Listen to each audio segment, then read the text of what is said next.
Thank you for joining us today for another exclusive interview sponsored by Imovet. Help your horses reach their maximum potential with Imovet's line of natural homeopathic products. I'm your host today, Aurelian Drumian. Today we are thrilled to welcome Chad Summers, a trainer known for his remarkable success with Mind Your Biscuits, one of Dubai's greatest sprint champions. Now with the rising star Cyclone State, Chad is setting his sight on the Saudi Derby and beyond. Join us as we explore his approach to training competitive front runners, preparing horses for international tracks, and balancing global opportunities with traditional US racing path. Stay tuned for an exciting conversation with a master of innovation and strategy in the world of horse racing. Excellent, Chad. Nice to have you here. Yes, sir. So, given your success with Mind Your Biscuits in Dubai, how does that experience influence your decision making about taking, Cyclone State to Saudi Arabia for the Saudi Derby? Well, I think, look, every horse is a case by case basis, right? And so you have to have the right horse. You have to have, kind of the thing that Mind Your Biscuits did for us was kind of allowed us to see the world, right? So where a lot of times American trainers, more so I think than the other trainers internationally speaking, and we have a lot of opportunities here within the States, right? So you can run in many different places for many, big money and great opportunity and prestige in the USA.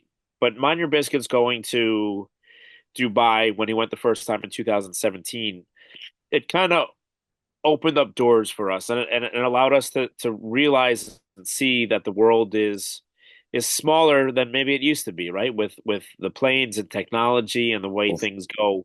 So through Mind Your Biscuits, we actually ended up having a filly named Bella Fever, and she was a Uruguayan purchase. She was undefeated over there. Went to Mike the Cock in Dubai. She beat the Godolphin Blue in Dubai, and actually was the favorite in the first ever Saudi Derby. So we were able to go to Saudi Arabia the first year. That was the COVID year. Very, very strange. We went over there on the plane. They were canceling trips to Mecca, which had never been done before. Oh, Mecca was closing, and we went over there. I went back to Saudi Arabia 2 years ago with a horse named Maras in the sprint race, and then obviously watched this year with Jose D'Angelo sending over Bentornato, and my clients are running in the big race over there as well with Isolate. So we've watched through Mind Your Biscuits. We've been able to watch these racetracks and see, and the one thing that track does in Saudi Arabia, besides being a very, very safe surface, is it's a one turn mile and it plays well to speed. And with this horse, kind of with the speed that he has, it kind of plays into his hands. So that's the thing, the way the track goes, knowing who might kind of show up in that race, and that's kind of going to be the end all decision is, you know, who's going to go where, right? So obviously we have 10 points for the Kentucky Derby. That's still on the peripheral of maybe running in the Kentucky Derby. This is maybe a little bit of an unorthodox stop to come to Saudi and then go on to Dubai for the UAE Derby after that. But if you were to win both, you move on towards the Kentucky Derby. And Forever Young from Japan showed that last year. He won both races and then almost won the Kentucky Derby, finishing second. So it's getting closer and closer. There will be a horse at some point that's going to win the UAE Derby and win the Kentucky Derby. I know that's been His Highness Sheikh Mohammed's dream for since he built the original racetrack over there. So it's definitely something that we're not taking lightly, and something that we feel like this horse very well could be up for the challenge. excellent. You mentioned previously Cyclone State tends to re-engage when hearing footsteps. How does this competitive trait, compares to other top horses you've trained? And Yeah, how might it, affect your strategy for longer distances? yeah. So it's interesting. I mean, Mind Your Business. The thing about Mind Your Biscuits. This is actually a funny story. I don't think I've told a lot of people this. So originally, we were going to put Mind Your Biscuits in the 2 year old training sale. He went to the sale, and in his practice run before the sale, he was breezing. And normally, you breeze slower than you will on the day of the sale, just because you're not all out. But when he went to breeze, he caught two horses in front of him. He clocked them, and he took off and he breezed the fastest of any horse that ever breezed at OBS at the time. The day of the sale, he had the track to himself, and he breezed significantly slower. So he didn't sell. Thankfully, he didn't sell, and we kept him. But Wow. knowing that that was his style to want to engage and want to go get horses, it led to the career that he had. And so probably the reason we won the second Dubai, Golden Shaheen in 2018, where it looked almost an impossibility at the top of the stretch to get the job done. So, that competitive nature, I think you see that in special horses. And with Cyclone State, it's interesting. He's been a little bit more of a project because he's still maturing. He's not a finished product yet.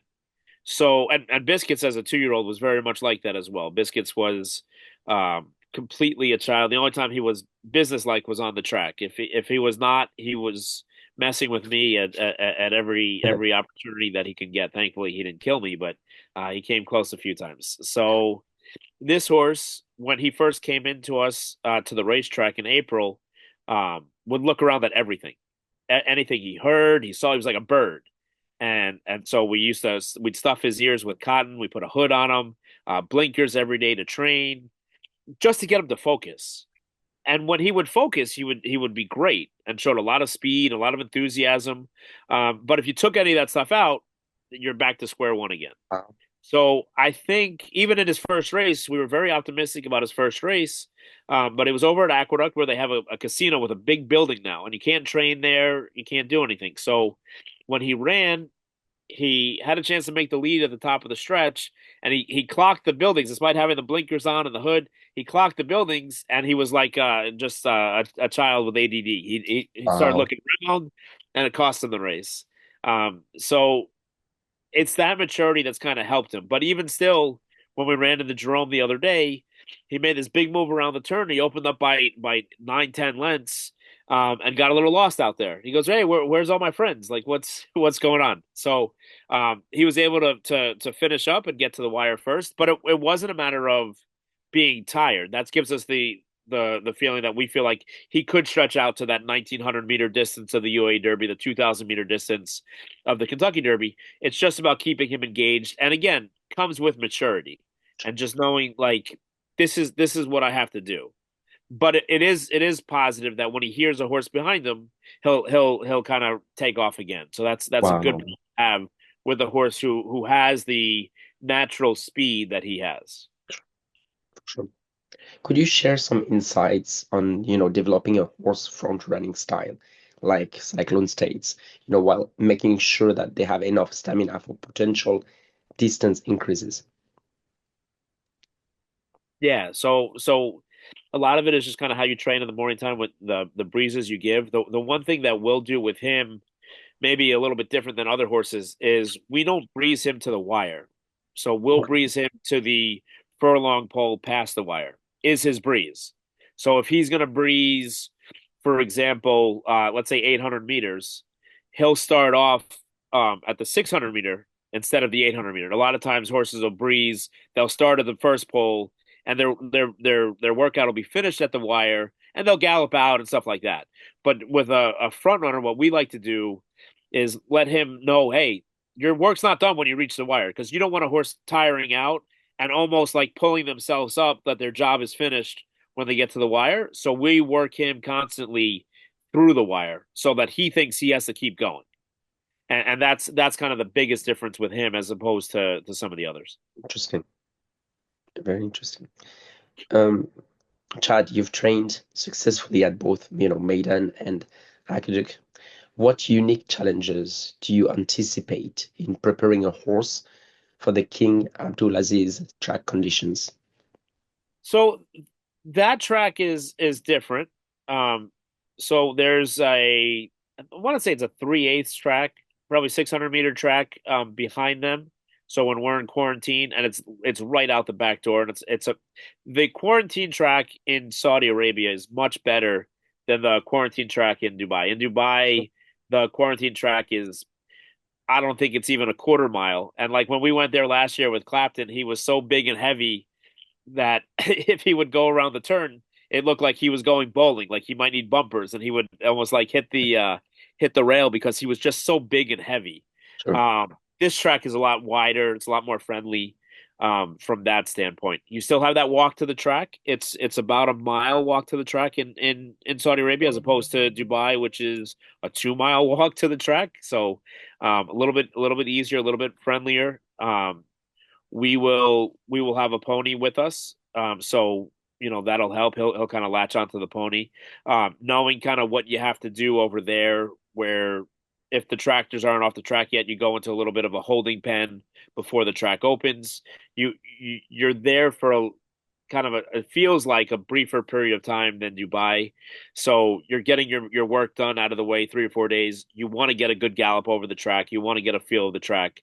Normally you'll do that on the Monday or Tuesday before, and kind of see where you sit.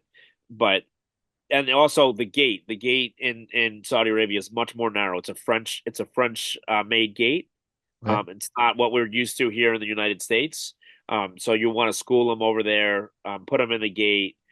He's good because he's unlike most American horses, doesn't have somebody holding him in the gate.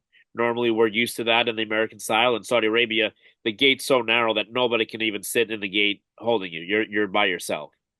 So Wow. that's something that you kind of keep under mind, and you want to get a little schooling session into them before you head that way. But again, that's all comes with experience of being there before, knowing the little idiosyncrasies that occur in the different racetracks, and trying to adjust your horse to what works best for him. Excellent. I'd like to talk a bit more about, the sale, about Cyclone State. So, what specific qualities made you select him at the Queensland September sale for about $70,000, and Yeah. how has he exceeded or even met your expectations? Yeah, so it's a little bit twofold. So he's by a stallion called Mackenzie. Mackenzie was a Group One winner, 2, 3, 4, 5 for Bob Baffert. Because he wasn't a Derby horse, he doesn't have that same pizzazz that an American Pharoah or Justify or an Authentic or some of those horses that Baffert's done so well with running in the Kentucky Derby. So we felt like he was a little bit under the radar, despite having success at distances ranging from 1,100 meters to 2,000 meters. He was a group winner. So we felt like he had the speed and the stamina that he possessed. And in that September sale, for whatever reason, it seemed like every horse that he sired was in that sale. There's about 80 of them that were in the sale, and we looked at every one of them. And what we do is, we try not to leave any stone unturned. So we look at every horse, no matter who your father is, who your mother is, who your sister is. We look at every horse, and it's a lot of work. It's a grind. It's a 2 week grind. From 7 a.m. to 6:30 p.m., 7 p.m. For 12 hours, you're just going, right. You're just working your ass off, and so we saw a bunch of Mackenzies that we liked. We bought a filly a little bit earlier on in the sale, different kind of model. This one, even though he was an Iowa-bred, we had a little bit of insight because I trained his mother. I had his mother for one start. I ran her in the Group One test in Saratoga before I was fired. She finished sixth that day, or sixth or seventh. But she had a lot of talent. She was a mental case. She was absolutely insane. Um, Wow. but she had a lot of ability, and so we were thinking that if you had Mackenzie's, stamina, and you added her speed into her, and he was a very athletic, bouncy looking individual. So we liked him a lot. We thought we got a great value for him at that time for $70,000, and we had 11 horses that season with a guy named George Villagomez who broke the horses, and every time we would talk about Cyclone, he would always just kind of come back. Hey, that little Mackenzie's okay. That horse he's okay. And he was actually the horse that was the first one ready to go. He was the first one to leave the Wow. farm. He was the most forward. And so for him to be as precocious as he was early on, and now we're seeing him kind of, grow into his body and fill into his frame. It's kind of all the pieces in the puzzle that we were hoping to see. You never know, right? Well, that's As a yearling, they're going to change. I mean, even when I spent the winter in Dubai last year in 2024, I came back every month, and I'd go to Ocala for 2 days because this is your future. You want to see your children, right? You want to see your babies kind of growing, and they change so much from week in and week out. But he was always kind of head of the class early on, and he's remained there. So, certainly exciting things for sure. Awesome. You've transitioned from owner to trainer. How did this influence your approach to managing partnerships like the current ones you have with Gold Square, George Messina, or even Michael Lee?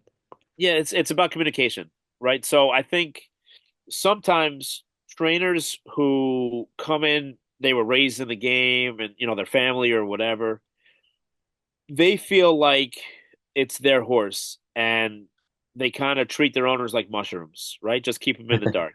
And we don't want that. We don't want you to just have the experience of, okay, hey, your horse is in today. Like here, pay my bill every month and your horse is in. So we have a very much an open door policy. We welcome our owners to come out, bring your family, come to morning training. Watch the horses train in the morning time. We'll give them videos. Routinely the horse is galloping. Every time the horse breezes, they get a video of the horse working out. So in this situation for Cyclone State, I got an owner who lives in Florida, one that lives in Louisiana, and one that lives in Alabama. Wow. And through modern technology, it's like they're there and they can communicate in a group text. Look, you have, you know, uh, somebody who's involved in real estate, somebody who's involved in a catering business, and somebody who's an ear, nose, and throat doctor. So, you have backgrounds that are completely different from each other, but this is a passion of theirs, right? It's not their job, right? They have their 9 to 5 job that they do, and they're all very good at what they do. I guess if you're in the catering business, maybe 2 a.m. to 2 p.m. to 2 a.m. But at the same point, they love being involved, and they like they can't wait to come to his next race. Michael Lee from Alabama actually flew up with his wife and his 3 girls. They spent New Year's Day and a couple days in New York City. They came out to the race at Aqueduct. So for them to be able to share in this horse with us, it's a great pride of joy, and we want them to love the animal and embrace the run that this horse is on, like it's their horse, because it is their horse, right? And come for every bit of the ride, whether you own uh, a fractional ownership of the horse or you own 100% of the horse. We want all of our owners to really um, come in for the experience and enjoy themselves, and ask any questions you want, whatever. There's no question too small, and it's about learning. It's we really run an open door policy over here where there's it's always just kind of open, and we want everybody to come out and enjoy. Excellent. With the Kentucky Derby point system, in mind, how do you balance international opportunities like the Saudi Derby against the traditional US prep race path?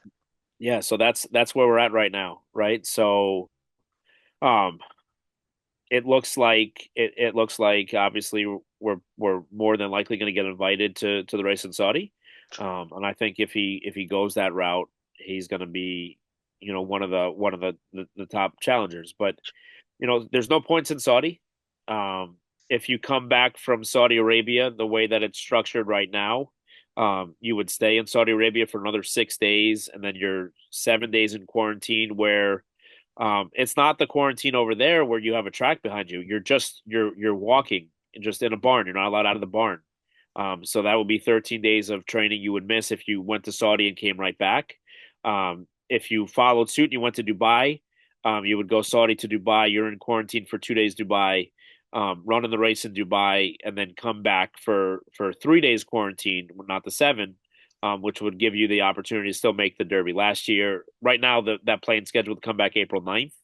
Last year, Forever Young came in April 10th. So similar trajectory of even though the Dubai race is a week back later, we would still kind of be on the same time frame from when Forever Young came here and was able to run his race, right? So there's a lot of moving parts from that standpoint. You'd have to win or run second in Dubai to qualify for the Derby. So it's almost, if you make this trip international, I almost feel like you're committing to, if you want to make the Derby, you're committing to a 2-part trip. You're committing to Saudi and Dubai. You can't go Saudi and then come back. You're going to miss too much time to try and make a last prep race for the Derby. So if we go, it would be with very much in mind Saudi and Dubai. If we Sure. don't go, you do have, those opportunities locally where you can run two or three more times and get the points needed to run in the Kentucky Derby. And for us, the Kentucky Derby is everything, right? I know some people around the world think the Epsom Derby is the Derby, right? For in America, the Kentucky Derby is the Derby. And the first question that anybody asks you that is or isn't involved in horse racing is, have you ever won the Kentucky Derby? And I can give them great stories of stake races we've run and won around the world, and being in Dubai with Mind Your Biscuits, and say, yeah, we've been to Saudi and it's great, and Sure. Uruguay and whatever, but the first question that anybody ever asks is, have you won the Kentucky Derby? And that's certainly something that,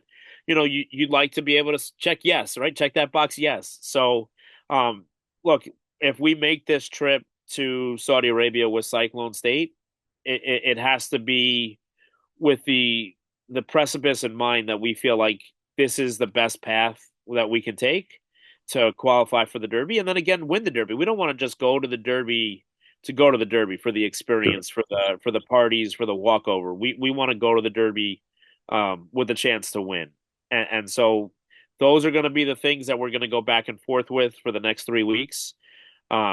He's going to leave New York and head to Florida on Monday. We'll breeze him on the 23rd of January, and that'll be his first breeze back. And then we'll kind of make that decision on that second breeze when he breezes back on February 1st, February 2nd, where we end up, what the ultimate decision is. But it's not something that we take lightly. And we appreciate and respect the opportunities provided for us. And we're just going to do what we feel like is the best ultimate decision for the horse, right? And so whether that's an opportunity to travel to the Middle East, or stay home for now and maybe travel next year, um, we'll leave that up to the horse to do the talking. But we're excited about the prospects of both avenues that we can go down. Could you discuss with us now the development process, that lead to the three consecutive wins at the Aqueduct Mile, and what signals tell you that, a horse is ready to step up in class?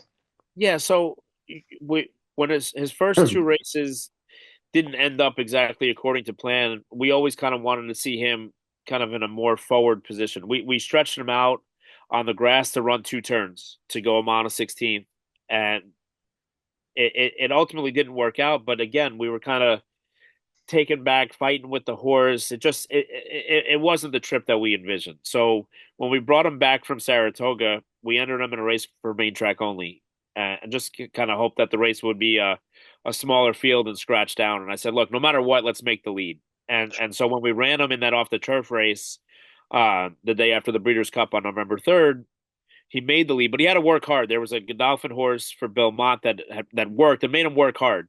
Eventually, he kind of put the horse away. He was in front by 5 or 6 lengths, and just got run down late. But we thought we took a lot out of that race on how he ran, the comfort that he ran when he did make a clear lead. And then that other horse, Aviator Gee, came back and ran second in a Group 2 for Chad Brown. So certainly, flattered our form a little bit. Once we came back there, the next progression was obviously, just so long as he was doing well, to run that mile distance again. He was a very, very easy winner on that day. Defeating, there were some horses in there that were highly thought of, highly regarded. Two or three of those horses have come back and won their subsequent start. So, again, showing us that there were some horses that he beat that have some ability. We toyed with running him in a grade 2 after that, and running in a Group 2, and taking a swing, seeing where we're at. And then we just said, look, for the developmental of the horse, for the mental side of the horse, again, he's a horse that's still kind of figuring things out. We said, let's go the easier route, and run an allowance race. Now, it's still a tough field. There was a really nice horse in there named Uncle Jim, for the Brad Cox barn, that was 35-1 odds in the future wager for the Kentucky Derby. So a horse that obviously people thought fondly of, that won first time out at Keeneland. But we were able to put him away, and again, the confidence that we see in this horse with each and every victory, it's just kind of snowballs. and you see it with the horse. Like he pumps himself up when he goes to the track. He's very happy horse. In fact, lately what we've had to do is train him when there's nobody on the track, because when he sees other horses, he's kind of getting like Mind Your Biscuits was in that original workout where he wants to go get them, even though he's a front runner. He wants to be in front of everything. It doesn't matter there's 100 horses on the track or five. So it's just a matter of kind of balancing that along, and we just love the way that he's kind of progressing with each and every one of these starts. He seems like he takes racing well. Look, back in the day, running 6 times as a 2-year-old or seven into your January year would be expected. Now, normally when you're running the Kentucky Derby, you're making your fourth career start, so it's a little bit unorthodox. But he's a horse that really seems like he thrives on his races. He loves racing, and that's what gives us the confidence to bring him back and run this little bit of a aggressive campaign, because he seems like he can take it better than maybe some others. Very well. You've experienced, success with Mind Your Biscuits, of course, and now developing this potential route horse in Cyclone State. How does your training approach differ from, between those two types? So with us, every horse is an individual. Sure. So we don't there's no cookie cutter approach with us. A lot of what we do is we tailor make every program to every horse. In fact, I have 8 horses back here right now, and they're on 3 different kinds of sweet feed, right? So what they need, we'll look at their blood work, we'll study the individual, how they're doing, what they need to help them best mature, what kind of work we need to do with them, is really just a case by case basis. And like with Mind Your Biscuits, for example, I mean, he was special, but you couldn't do the same thing with him over and over again. So he got bored with routines. Some horses thrive on routines. With Mind Your Biscuits, you had to train him. He had to be the first horse on the track. He didn't like watching other horses get saddled up and walk around in front of him. He didn't want any part of that. He was the first horse on the track every day he trained. As soon as the track was open, we were walking before anybody, waiting for the track to open up. This horse, he's one that you can train him at any point, but now, he's a horse that kind of, you need to not train him with so many horses on the track because he's getting a little bit more aggressive. So it's just kind of knowing about certain horses. With this horse now, he has the speed. So now it's about kind of putting in these slower, more methodical 2-mile gallops into him to get a little bit more air in his lungs. With Biscuits, a lot of times we would 2-minute lick him rather than breeze, because when he would breeze so fast. I mean, if we wanted to, he would set a track record in the morning time anytime he wanted to. That's how fast he was.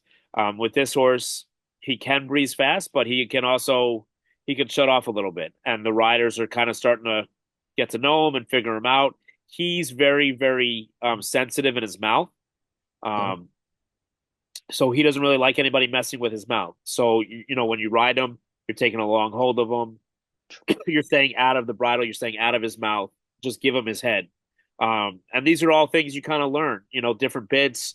Then you might use a little bit more of a softer, sensitive bit, than maybe like a stronger bit that would kind of aggravate him a little bit. And so again, every horse is kind of a case by case, but we feel like we're learning him. Look, he's still a young horse. We're still learning him, but we feel like we're on the right track so far, and the results have kind of spoken as such. Perfect. And finally, on to the last question, Chad. What lessons from training Clapton, at Maiden last season would you apply if taking Cyclone State overseas for his next challenge? Yeah, so the big thing for us with Cyclone State would be, if we go from Saudi to Dubai, we're going to be in Dubai for 5 weeks, right? With the Ramadan falling when it does on the calendar, and obviously Eid falling when it does on the calendar, the World Cup's back an extra week, so we're there for 5 weeks. And the one thing that I learned, look, I took Mind Your Biscuits there twice, and then I went as a commentator. I did a bunch of different things. I helped a few other people along the way that won the races over there. But we always went for that 10-day window. Sure. And so what I learned with Clapton going for 4 months with Clapton and Drew's Gold like I did last year is you can't take them to the main track every day. That 2 mile walk gets to you. Whereas when you come for 10 days and you're really only going to the main track 4 or 5, 6 days, you can make that 2 mile walk. It's new to the horses. They like it. They're looking around. They see the birds. They see the sights and sounds, and it's okay. But making that walk every day, um, we feel like that's what cost Clapton the race, the second race. The first race when he got beat by Carbacan, um, we felt like maybe he was just like 90% fit. We'd given him some time after the Breeders' Cup, and we were okay. But we were expecting a big performance in his second outing, and it turned out that he was a little bit of a tired horse from making that walk every day. So if we were to take Cyclone State from Saudi to Dubai, we would not train him on the main track every day. We Okay. would tailor his routine a little bit differently to keep him a little bit more fresher and sharper than Clapton. It felt like I felt like I did a disservice to the team, to Sheikh Rashid and company, not winning that second race, and then of course, the World Cup. He was a tired horse, and you don't get those opportunities to run in these kind of big Group One races that often, right? And we were proud to represent RRR and family to run in their first ever Dubai World Cup, but it wasn't the results that we wanted, and so we hold that with us, and we're grateful for the opportunities to maybe go back there to make up for the mistakes we made last year, and so that's what we're kind of hoping we can do if we go there is to not finish 10th uh over there, because you put so much into it, myself, my team, and it's a whole team effort, right? This is not Oh something yeah. that you do by yourself. The riders, your grooms, your hot walkers, your vets, your dentists, your therapeutic people, the farms, the ones that break them. It's a total team effort, and so yeah, maybe I'm putting the saddle on, but it's just representing everybody that it took to get them to this point. So, we're hopeful that if we go back, we can have a little bit of a different outcome. Go back to the outcomes that we originally had back in 17 and 18. I can understand. Perfect. Thank you so much, Chad. That was great.